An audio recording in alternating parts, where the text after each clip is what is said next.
నిన్న ఒక అమ్మాయి నా దగ్గరికి వచ్చి, "రిసా గారు కొన్ని ప్రశ్నలు ఉన్నాయి, జవాబులు కావాలి" అని. నేను అప్పుడే ఎక్కడికో వెళుతున్నాను. సరే ఒక్క ప్రశ్న అయితే అడుగు, తర్వాత మిగతాది చూద్దాం అన్నాను. ప్రశ్న అనేది దేనికి సంబంధించినవి అంటే అన్ని జీవితానికి సంబంధించినవి అని కూడా అన్నది. సరే, మరి మొదటి ప్రశ్న అంటే ఎలా జీవించాలండి అన్నది. అంటే హాయిగా అన్నాను. చాలాసేపు నవ్వి ఊరుకుంది కదా. అంతకు మించి అన్యముగా ఏమన్నా ఉందా అంటే కష్టపడుతూ కొట్లాడుతూ పగలతో ప్రతీకారాలతో అశాంతులతో అలజడులతో ఎవరు జీవించాలనుకుంటారు? చాలామంది చెప్పింది అదే, భూమి మీద చెప్పేది ఎప్పటికీ అదే. ఇంకా మిగతా అంత తర్వాత ద కోర్ ఆఫ్ లైఫ్ ఏంటంటే హాయిగా జీవించడం. ఆ, నాకు అర్థం కాలే కొంచెం. ఎలా అంటే అప్పుడు నేను చిన్న ఒక విశ్లేషణ చేశాను. ఇది చేసిన తర్వాత నువ్వు ఆలోచించుకొని నాకు చెప్పు, పర్వాలేదు, తొందర ఏమీ లేదు అంటే సరే. సో మనిషి అనుకుంటాడు బాగుండాలి అని, నేను బాగుంటే చాలని. సో దానికి 3 స్థితులు ఉన్నాయి. ఒకటి, నీవు బాగుండడం కానీ నీ వల్ల వేరే వాళ్ళు బాగుండకుండా ఉండడం ఒకటి. రెండవది, వేరే వాళ్ళు బాగుంటారు కానీ నీవు బాగుండవు రెండవది. మూడవది, నువ్వు బాగుంటావు అందరూ బాగుంటారని.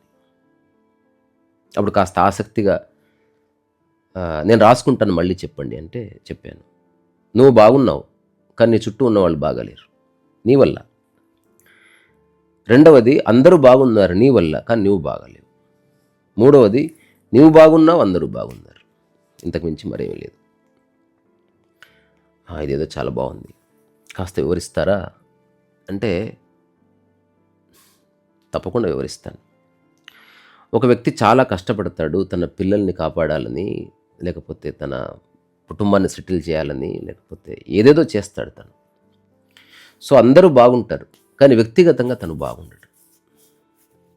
ఇది ఒక స్థితి. అతని ప్రయత్నం చాలా బ్యూటిఫుల్. అందరికీ ఇల్లు కట్టించాడు, భార్యకి బంగారం ఇప్పించాడు, అత్తమామలకి వైద్యం చేయించాడు, అమ్మకు ఏం కావలిస్తుంది ఇచ్చాడు, కొడుకులకి సరిపోయినంత ఆస్తి అంతా ఇచ్చాడు. కానీ ఎక్కడో తను బాగాలేడు అని తనకు అనిపిస్తున్నది. అంటే అందరూ బాగున్నారు కానీ తను చాలామంది సంసారాల పరిస్థితి ఇది. నాకు తెలిసిన ఒక ఫ్రెండ్ ఉన్నాడు, అతను కార్ డ్రైవరు. అతను పొద్దు నుంచి సాయంత్రం వరకు కార్ నడుపుకొని భార్య ఎదురు చూస్తూ ఉంటుంది పాపం. రాగానే వాళ్ళు అడిగి ఏకైక కోరిక ఏమిటంటే మమ్మల్ని కారులో తిప్పండి అని. అతనికేమో అప్పటికే తిరిగి తిరిగి వచ్చింటాడు. అబ్బా నాకు ఓపిక లేదంటే, ఎవరెవరో ఫోన్ చేస్తే పోతావు కానీ కుటుంబ సభ్యులను తీసుకువెళ్ళమంటే మాత్రం తీసుకువెళ్ళవు. అట్లా పెద్ద పెద్ద గొడవలే. ఇప్పుడు ఇంటికి రాగానే అతను నవ్వు నటిస్తూ వాళ్ళని ఒక గంట సేపు బయటకు తిప్పుకొని వస్తాడు. నిజానికి అది తనకు నచ్చలేదు, ఎదుటి వ్యక్తికి అర్థం కావట్లేదు. సో ఇతని వల్ల వాళ్ళు బాగున్నారు, చాలా థ్యాంక్స్ అండి, చాలా థ్యాంక్ యూ డాడీ అని చెప్తున్నారు. కానీ అతను చాలా సఫర్ అవుతున్నాడు. అతన్ని అర్థం చేసుకునే నాథుడే లేడు భూమి మీద. ఇది ఒక స్థితి. నేను చెప్పిన మూడింట్లో అందరూ బాగున్నారు నీ వల్ల కానీ నువ్వు బాగాలేవు. రెండవది, నీవు బాగున్నావు, జబర్దస్తున్నావు కానీ నీ వల్ల ఎవరు బాగాలేరు. ఒక తాగుబోతు, వాడు మంచిగా తాగుతున్నాడు, తిరుగుతున్నాడు, జూదం ఆడుతున్నాడు, ఏమేమో చేస్తున్నాడు.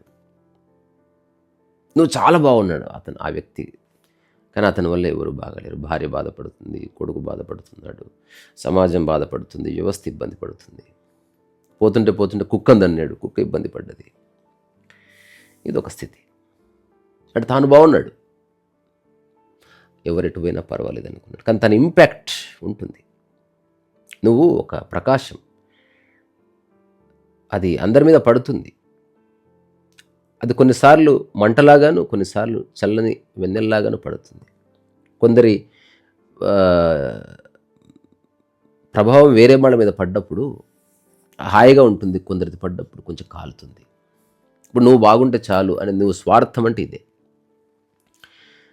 సో స్వార్థంలో ఉండడం వల్ల నువ్వు బాగున్నావు, నువ్వు నిద్రపోతున్నావు,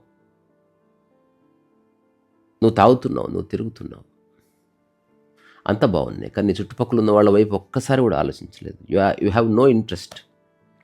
నువ్వు ఎక్కడో బయట లేవు, నువ్వు వాళ్ళ మీద ఆధారపడి బతుకుతున్నావు, వాళ్ళు పెట్టిన తిండి తింటున్నావు, ఇవన్నీ ఉన్నాయి. బట్ స్టిల్ నువ్వు ఎప్పుడు ఆలోచించలేదు వాళ్ళు బాగాలేరు. చాలామందికి ఈ విషయం కూడా తెలియదు. అందుకని ఇది కూడా అంత మంచిది కాదు. ఒక వ్యసనపరుడు, ఒక పూర్తి సెల్ఫిష్ గాడ్ అంటాం కదా, అట్లాంటి వాడు ఈ స్థితిలో ఉంటాడు. వాడికి ఎవడెట్టిపోతే మనకి, అరే ఈ అమ్మ ఎవడెట్టిపోతే మనకు సీటు దొరికిందా లేదా, మిగతా వాళ్ళతో సంబంధం లేదు అతనికి. ఇది రెండవది. అంటే తాను బాగున్నాడు కానీ ఎవరు బాగలేరు, అట్లీస్ట్ తనకు తెలిసిన వాళ్ళు ఎవరు బాగలేరు. మూడవ స్థితి ద రియల్, నీవు బాగున్నావు, అందరూ బాగున్నారు, అంతే, అంతకుమించి ఏమీ లేదు. సో ఇప్పుడు నేను చెప్పిన అన్ని సందర్భాల్లోనూ అవన్నీ నువ్వు ఏర్పరచుకోవచ్చు. నువ్వు నాశనం అయిపోయి ఒకడిని నిలబెట్టాల్సిన అవసరం లేదు. నువ్వు కొంత నిలబడు, వాడిని నిలబెట్టు. నువ్వు తాగుతున్నావు, తిరుగుతున్నావు, వాళ్ళు బాధపడుతున్నారని గుర్తించి ఎలా చేస్తే వాళ్ళు బాధపడరు అది తెలుసుకొని చెయ్యి. తాగిన రోజు ఇంటికి రాక అట్లీస్ట్ ఇంట్లో ఉన్న వస్తువులు నాశనం చేయకు, నువ్వు కొంత కాంట్రిబ్యూట్ చేయి, కొంత సంతోషపడతారు. అట్లా ఇప్పుడు రమణ మహర్షి ఉన్నాడు అనుకో, తాను బాగున్నాడు, తన చుట్టూ అందరూ బాగున్నారు. అట్లా ఎవరైనా చాలామంది మన మధ్యన కూడా ఉంటారు. ఇప్పుడు అర్థం చేసుకోవాల్సింది ఇంతే, అందరూ బాగుంటారు, నువ్వు బాగలేవు, నువ్వు బాగున్నావు, నీ వల్ల ఎవరు బాగలేరు, నువ్వు బాగున్నావు, అందరూ బాగున్నారు. ఇది ఒక బేసిక్ అండర్స్టాండింగ్. సరే, రెండవ ప్రశ్న చెప్పాను. తన కళ్ళు మూసుకొని చాలాసేపు కూర్చొని ఈ మూడిట్లో నాకున్న అన్ని ప్రశ్నలకి జవాబులు దొరికాయి, నేను దీని మీద వర్క్ చేస్తాను అంటే ఏమిటంటే అప్పుడు క్లుప్తంగా ఒక 2-3 నిమిషాల్లో చెప్పి వెళ్ళింది. ఇప్పుడు నేను వచ్చింది కూడా నా స్వార్థం కోసమే, కానీ ఇప్పుడు నేను ఏదైతే అడగాలనుకున్నాను మిమ్మల్ని, అంటే నేను ఒక అబ్బాయిని పెళ్లి చేసుకుందాం అనుకుంటున్నాను, మా అమ్మ వాళ్ళకి నచ్చడం లేదు, చేసుకోవాలా వద్దా అని అడుగుదాం అనుకున్నాను, నాకు జవాబు వచ్చిందిగా. ఇప్పుడు నేనేం చేయాలి, ఆ అబ్బాయిని పెళ్లి చేసుకోవాలి, అట్ ద సేమ్ టైం మా పేరెంట్స్కి నచ్చాలి, ఏదో మధ్య మార్గం ఉంటుందో ఆలోచించాలని ఒక ఆలోచన వచ్చింది. చాలా బాగుంది. ఆ తర్వాత కొన్ని సందర్భాల్లో నేను వేరే వాళ్ళ కోసం చాలా చేస్తాను. ఇప్పుడు నేను ఉద్యోగం చేస్తున్నంత మా పేరెంట్స్ కోసం అట్లా ఇట్లా, కానీ నేను సంతోషంగా లేను. ఇప్పుడు వాళ్ళని బతికించాలి, నేను సంతోషంగా ఉండాలి అంటే నేను ఉద్యోగం మానేసి ఇంకేదో చేయాలని ఏదో అర్థమవుతుంది నాకు. సో ఇప్పుడు మీరు చెప్పిన ఈ మూడింట్లో నాకు చాలా విషయాలు అర్థమైనవి అని ఈ క్షణమైతే తెలుస్తున్నది. మళ్ళీ నాకు ఏమైనా సందేహాలు వస్తే నేను మళ్ళీ వచ్చి కలుస్తానని వెళ్ళిపోయింది. వెళ్తూ వెళ్తూ ఒక చక్కటి మాట కూడా చెప్పింది ఆ అమ్మ, ఇప్పట్లో రాను, మీరు చెప్పింది పూర్తిగా అప్లై చేసుకొని వస్తాను, చూద్దాం ఏం జరుగుతుంది. శుభం భూయాత్, అంతా మంచి జరుగుతుంది.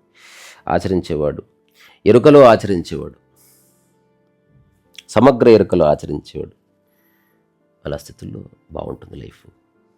అందుకని ఒకసారి మీరు వింటున్నారు కదా, చూడండి మీ చుట్టూ అందరు బాగుండి మీరు బాగలేరా, లోపల బాధపడుతున్నారా, చూడండి. నువ్వు ఒక్కడు బాగున్నావు, మిగతా వాళ్ళు ఏమైపోతే అనుకుంటున్నావా, లేదా నువ్వు బాగుండి వాళ్ళు బాగున్నారా, ఒకసారి చూడు, చాలా బాగుంటుంది లైఫ్. గొప్ప గొప్ప విషయాలు తెలుసుకోవడం తర్వాత, కాంతి వేగము, సూర్యుడు యొక్క లైఫ్ టైం, ఇవన్నీ తర్వాత తెలుసుకుందాం, సముద్రపు లోతు తర్వాత తెలుసుకుందాం. ముందు నీకు నీ పక్క మధ్యన ఉన్న వాళ్ళకి సంబంధాన్ని సెట్ చేయగలిగితే అదే 10,000. ఇక్కడి నుంచే మీ అందరిలో ఉన్న ప్రశాంతతకి శిరస్సు నుంచి నమస్కారం. సరస్సు వయసు.